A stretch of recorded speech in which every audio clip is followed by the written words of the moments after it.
Hello friends, இன்றைக்கி சிம்பிளான முறையில் சாக்லேட் எப்படி செய்கிறதுன்னு பார்க்கலாம். அதுக்கு நம்மளுக்கு தேவையான பொருட்கள் 3 தான். மெல்டட் பட்டர் எடுத்து வச்சுருக்கேன், 100 கிராம் எடுத்து வச்சுருக்கேன். அது கூட 200 கிராம் அளவுக்கு கொக்கோ பவுடர் எடுத்திருக்கேன். இது அன்ஸ்வீட்டன் தான். அதுக்கப்புறம் ப்ரௌன் சுகர் எடுத்து வச்சுருக்கேன். இது அரை கப் அளவுக்கு எடுத்திருக்கேன். இப்போ இது 3 வச்சு நம்ம எப்படி சாக்லேட் செய்யலான்னு பார்க்கலாம். இப்போ நம்ம டபுள் பாயிலிங் மெத்தடில் நம்ம மிக்ஸ் பண்ண போகிறோம். அதுக்காக அடியில் கொஞ்சமாக தண்ணி சேர்த்துட்டு அதுக்கு மேலே ஒரு கிளாஸ் பவுல் வச்சுருக்கேன். இப்போ நம்ம மெல்ட் பண்ண பட்டரை இது கூட சேர்த்துக்கலாம். கூட நான் மெல்ட் பண்ண பட்டரை சேர்த்துக்கிறேன். கூடவே நம்ம எடுத்து வச்சிருந்த ப்ரௌன் சுகரையும் சேர்த்துக்கலாம். சேர்த்துட்டு நல்லா மிக்ஸ் பண்ணிக்கோங்க. இந்த சுகரும் பட்டரும் நல்லா மிக்ஸ் ஆகி வரணும். சுகர் நல்லா கரையணும். இதுலேயே அந்த அளவுக்கு நல்லா மிக்ஸ் பண்ணிவிட்டு அதுக்கப்புறம் நம்ம ஸ்டவ்வை ஆஃப் பண்ணிடலாம். இந்த மாதிரி நம்ம சேர்த்த ப்ரௌன் சுகரும் பட்டரும் நல்லா மெல்ட் ஆகி கம்பைன் ஆகி வந்ததுக்கப்புறமா நம்ம இதில் கொக்கோ பவுடரை கொஞ்சம் கொஞ்சமாக சேர்த்துக்கலாம். நான் ஸ்டவ்வை ஆஃப் பண்ணிட்டேன். ஒரு 2லேருந்து 3 நிமிஷம் இப்படி கண்டினியூஸாக மிக்ஸ் பண்ணிட்டே இருந்தீங்கன்னா 2லாம் ஒன்று சேர்ந்து வந்துடும். இப்போ இது கூட நம்ம கொக்கோ பவுடர் சேர்த்துக்கலாம். இப்போ இதில் எடுத்து வச்சிருந்த கொக்கோ பவுடரை கொஞ்சம் கொஞ்சமாக சேர்த்து மிக்ஸ் பண்ணிக்கோங்க.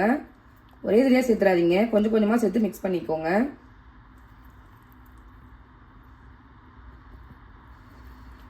இந்த மாதிரி கொஞ்சம் கொஞ்சமாக சேர்த்து எல்லா கொக்கோ பவுடரையும் மிக்ஸ் பண்ணிக்கலாம். இந்த மாதிரி மிக்ஸ் பண்ணிக்கோங்க. இப்போ இது நல்லா மிக்ஸ் பண்ணதுக்கப்புறம் மறுபடியும் சேர்த்துக்கலாம்.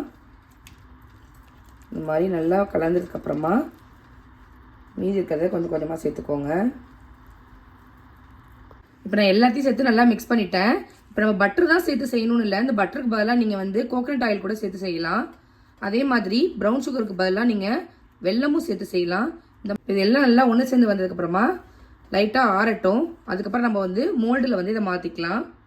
இதில் நம்ம மில்க் பவுடர் வேணாலும் சேர்த்துக்கலாம். நான் இன்றைக்கி மில்க் பவுடர் சேர்க்காம தான் செய்கிறேன்.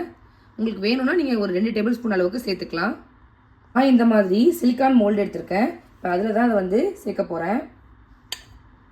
இந்த மாதிரி கொஞ்சம் கொஞ்சமாக அதில் சேர்த்துக்கோங்க. உங்களுக்கு இல்லை அப்படின்னா சின்ன சின்ன பாக்ஸில் கூட நீங்கள் சேர்த்துக்கலாம். இந்த மாதிரி நான் எல்லாத்தையும் மோல்டில் சேர்த்துட்டேன். இது நல்லா நம்ம ஃப்ரீஸ் பண்ணி எடுக்கணும். மினிமம் 4 to 6 ஹவர் நீங்கள் ஃப்ரீஸ் பண்ணி எடுத்தீங்க அப்படின்னா சூப்பரான சாக்லேட் ரெடி ஆகிடும். இது 4 ஹவர்ஸ் கழிச்சு நம்ம பார்க்கலாம். இப்போ இதெல்லாம் ரெடி ஆகிடுச்சு. நம்ம டிமோல்ட் பண்ணிக்கலாம். பாருங்கள் எவ்வளோ சூப்பராக ரெடி ஆகிருக்கு அப்படின்னு. ரொம்பவே குறைவான இன்க்ரீடியன்ட் வச்சு சிம்பிளான முறையில் ரொம்ப டேஸ்டியாக செஞ்சுட்டோம்.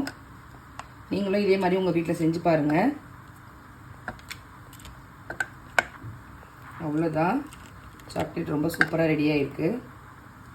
எல்லா சாக்லேட்டும் சூப்பராக ரெடியாக இருக்குது. நீங்களும் இதே மாதிரி உங்கள் வீட்டில் செஞ்சு பாருங்கள். எப்படி இருக்குது அப்படிங்கிறத கமெண்ட் பண்ணுங்கள். நான் போகிற ரெசிபிஸ்லாம் உங்களுக்கு பிடிச்சிருந்தா நம்ம சேனலை லைக், ஷேர் அண்ட் சப்ஸ்கிரைப் பண்ண மறக்காதீங்க. தேங்க்யூ.